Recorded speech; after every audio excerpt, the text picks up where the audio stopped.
The dysfunctional family is of 5 types. If you have this type of family, you know someone has this type of family, they need help. Number 1, the substance abuse family. They are the family who take drugs. They are the family who are addicted to addictions, alcohol and so on. In fact, alcoholism is the number 1 or the first, one of the highest 5 top causes of domestic violence in the world. Drugs and intoxicants. So substance abuse family is dysfunctional family. The conflict-driven family. What's a conflict-driven family? They fight over everything. When you go into their house, all you hear is screams, shouting, blame, accusations. They slam their doors, for example. They fight over remote control, TV remote control. They fight over an iPad, a laptop, a piece of glass. This is a dysfunctional family, it's a high conflict family. What does a high conflict family breed? It breeds severe mental illnesses in children, and these children grow up not able to hold their own relationships. This is a study. This is great research done in this. Examples are bipolar disorders, borderline personality disorders, histrionic disorders. There are so many disorders that happen as a result of high conflict families. They cannot keep a job, they cannot keep a relationship, they're always paranoid, anxiety. The other family, dysfunctional family, is the violent family. Violent.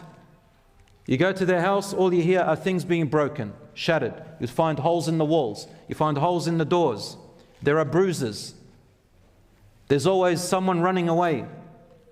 Subhanallah. The violent family. That's a dysfunctional family. These children will grow up. These children, brothers and sisters, will run away and find their identity somewhere else. They will hate themselves and hate the day that they were born. That's how they are. And the other one is the authoritarian family. The family that thinks that the only way to function in a family is as if you've got an authority with only rules. No one, the authority rules, but there's no listening, there's no giving and taking, there's no conversing, there's no laughter, it's just rules. Authoritarian, it's only one-way direction. This is a dysfunctional family even in Islam. And lastly, the emotionally detached family.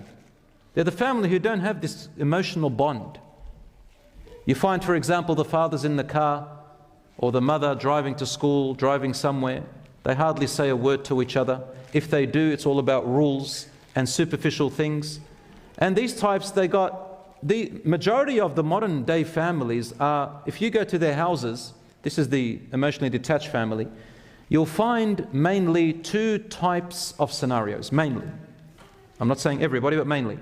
Number 1, either it is a household where it's always study, study, study, and school.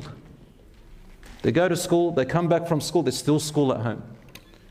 Kids can't get any sleep, there's no fun, study, study, study, study, night and day. School. So the parent is like a teacher all the time. Or it's a family of just entertainment, neglect. Always on their devices, there's nothing to do, mum and dad are on their phone, the other child's on the TV, or they're on their iPads, or they're on something night and day, just entertainment. Go on holidays, come back. Some of them have their argila and shisha in the house. You know what that is, right? Musalsalat after musalsalat, which is like series after series on TV. Sometimes we stay up till 2 a.m. and then we say we've got no time for our kids, we're tired. Brothers and sisters, this is a dysfunctional family. One of the ways to make a functional family is to try and get back to natural human behavior, and that is eat together. Eat together, it is a sunnah. When you eat together, you converse together and put your devices away.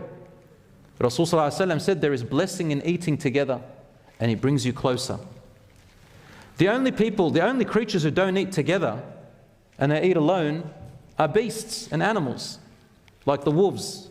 Each one wants their own little, they snatch it away. The lions, they come and fight, they have to snatch it away. Nobody cares about anyone. And they consume each other, like Allah gives the example of the spider's family. There are species of spiders, when the female becomes pregnant, It's bigger than the male. It becomes pregnant, the male mates with it, then the female spider turns on the male and eats the male, eats her husband. Why? For nourishment. Then when the babies are born from the spider, the mother has to run away. Why? Because the babies gang on the mother and eat her for nourishment. Then the other little spiders have to disperse, because as they grow, it becomes like a survival mode. Each spider, when it gets hungry, it looks at its sibling and it wants to eat its sibling. So they disperse. That's why Allah says, وَإِنَّ أَوْهَنَ الْبُيُوتِ لَبَيْتُ الْعَنْكَبُوتِ لَوْ كَانُوا يَعْلَمُونَ. In Surah Al-Ankabut, the most dysfunctional and separated and divided family is the family of the spider. Because in the time of Prophet ﷺ, they used to observe this, they knew this about the spider family. It's a particular species that do it. And that's humans who do that, subhanAllah, they're like that. وَلَيَاذُ بِاللَّهِ.